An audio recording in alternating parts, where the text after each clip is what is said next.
I cut the check, I cut the check, I cut the check. Tell my niggas we up next, so we up next. She shot a text, she shot a text, she shot a text. Kill the I might put the different day, put a nigga on that same shit. I've been ballin' with my niggas, Kevin Cambridge. Oh, you drippy, but you better tuck your chain quick.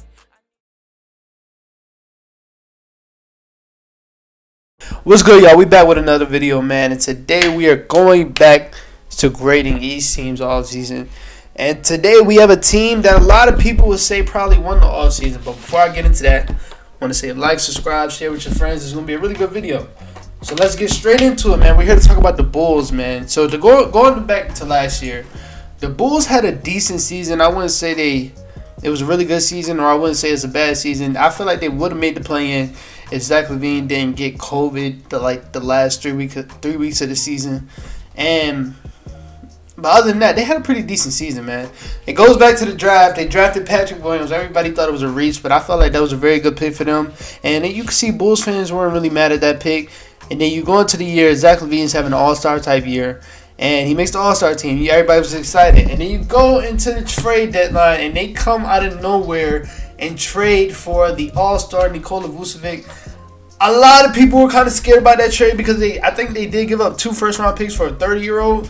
But you can obviously see that their new front office is trying to win now with Zach LaVine. They want to show Zach LaVine that they want to win because Zach LaVine is coming up on a contract year.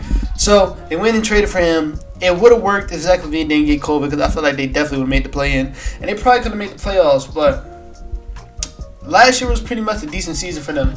Patrick Williams had a couple great games. He had a really good year last year. It sucks that they have to give up that Thaddeus Young because Thaddeus Young this year would have been crazy for him. But they had to give it Thaddeus Young. Thaddeus Young had a pretty good year last year. Kobe White was kind of But I'm going to talk about Kobe White later. He's going to have a great season this year. But to get into this, in the offseason, their first signing was basically the first signing of the whole free agency. Signed Lonzo Ball. You already know how I feel about that. I made a whole video about that before it happened. Literally 2 weeks before it happened. I love the signing, bro, because I just feel like that backcourt's going to be so fun, bro. They play off each other so well.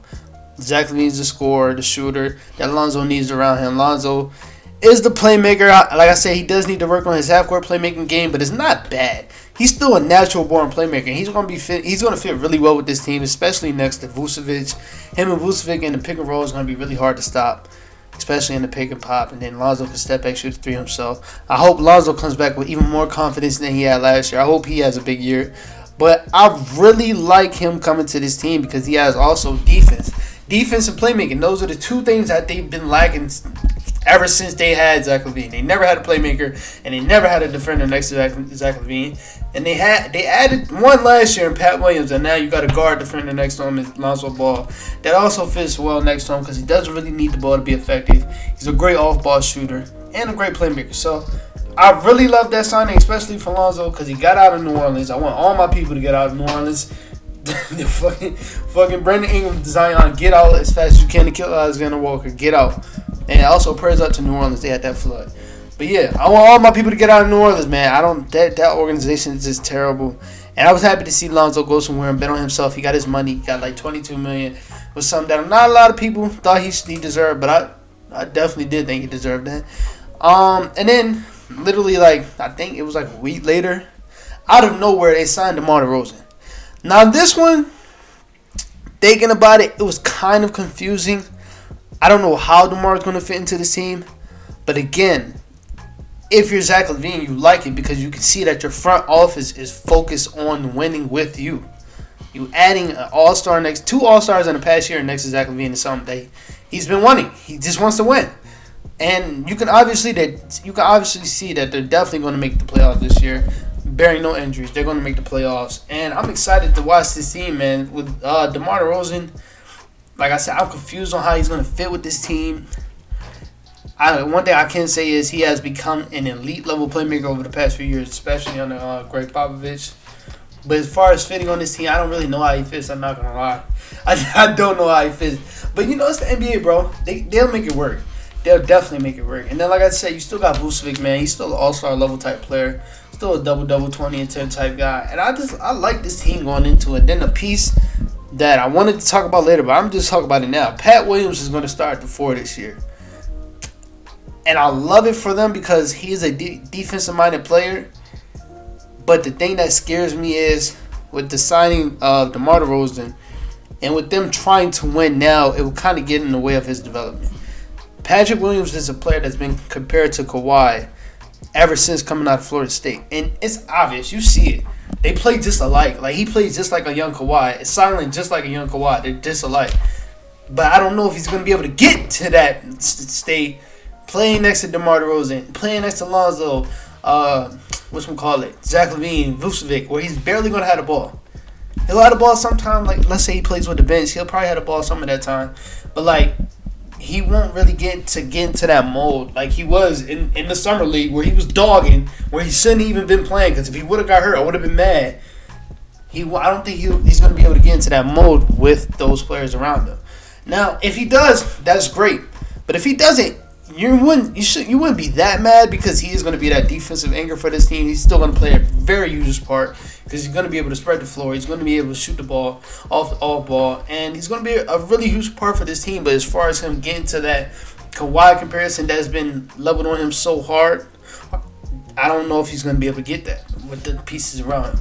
I hope he does, though. I really do. But then other things that they did in the offseason, when going to go sign Alex Caruso, that was a really good signing, bro. Adding more defense, adding more shooting, adding more playmaking, especially off the bench, is something that they're really going to need. And I like that signing for Kobe White. I will talk about that later, right? Yeah, I'll talk about that later. And then you sign a really underrated young big man, and what the hell is his name? Why did Tony Bradley. A really good young underrated big man who kind of plays. He's like 7 foot. He big as hell, bro. And he's a decent player. Can play off ball. Not as far as spreading the floor or anything, but he's a really good lob thrower. And you got DJJ. I was about to say that, but that's it. Hard to say. You got Dennis Jones Jr., bro. Another lob thrower for this team. A long defender, a gritty defender that's going to help out with their defense. So the thing that I keep saying is they added defense. That's something that they needed to address for the past few years, and they did it. You got Lonzo. You got Alex. You got Dennis Jones Jr. Derrick Jones Jr. You got Tony Bradley. You added defense a lot, and you already had defense with Pat Williams. That's a great thing that if you're a Bulls fan, you should be excited for, bro. You added defense around your star. You added stars around your star. And you just showed us to Zach LaVine that you want to win, bro. And now it's again to Kobe White. They drafted Kobe White at 8 or 7. It was 8. Drafted Kobe White at 8. No, it was actually 7 because they had the 7th overall pick 3 years in a row. It was like Wendell Carter. No, it was Lauri Markkanen and Wendell Carter and Kobe White. You drafted him at 7 to be your point guard for the future. Going into that draft, I've said it plenty of times. I didn't really think Kobe was a point guard. I thought he was a shooting guard at heart. He's a 6'3" shooting guard, but they put him at the point because he's 6'3". With him coming off the bench and playing next to Alex Caruso off the bench, so you won't have to focus more on playmaking, Kobe might fuck around have a big 6 man of the year type year because he can do what he wants. He can shoot the ball. He doesn't have to worry about anything else but shooting the ball and scoring, bro. And that's his game.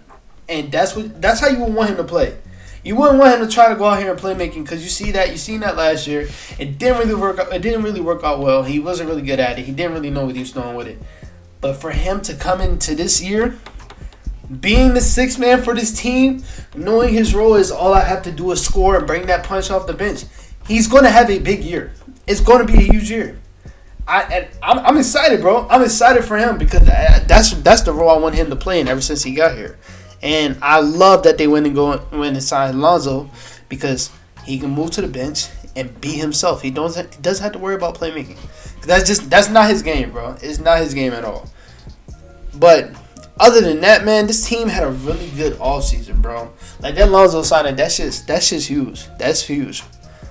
And my ceiling for them is they can fuck around with be a 3rd seed in the East. Because you look at the other teams other than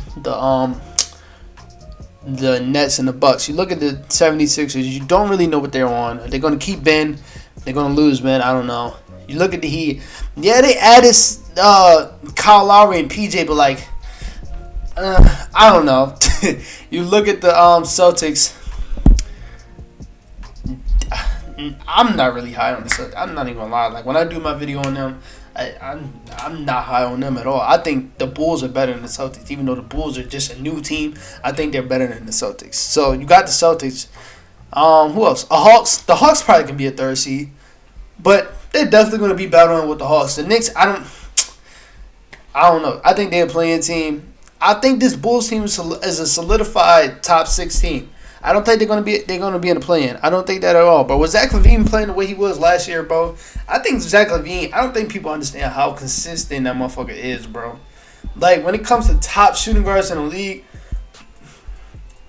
it's Kyrie, Paul George, and then after that, it's arguable, bro. It's arguable. You can have D Book, you can have Donovan, you can have Zach, you can have Bradley Beal. Like he's up there. Zach LaVine is up there, bro. If you was to say he a top 3 shooting guard, I wouldn't be mad at you, bro. He's so consistent and so effective, and you can kind of see he's starting to learn how to play make a little bit more. And you've seen in the USA games, his defense got a little bit better. He got a little bit more dialed in on defense, and that's because he's winning. Now that he's about to be winning a lot with this new team, I expect him to be more assertive on defense and play a little bit harder on defense, especially playing next to a player like Lonzo, who's also always giving it 100% on defense. And that should motivate him a little bit more. I think that he can not carry this team, but I think he could be the best player on this team and lead this team to a top 3 seed, bro. This team is fun. This team is going to be a fun 2K team. This is a fun team, bro. And I hope they run this lineup. I hope they don't. Actually, they are. Because they really don't have another power forward. So the starting lineup is going to be Lonzo Ball, Zach LaVine, DeMar DeRozan, Pat Williams, Nikola Vucevic. And then you got off the bench Kobe White, Alex Caruso, Derrick Jones Jr., Tony Bradley. Who am I forgetting? I don't think I'm forgetting anybody. That's like needs to be said. Other than that, they have a really good team. And I'm excited to watch this team play. I hope they get a lot of TV games. I don't know. I don't remember seeing what their games was, but I hope they get a lot because they deserve it. Because that team's going to be fun. But other than that, man, this is a quick video. But other than that, that's it for this video.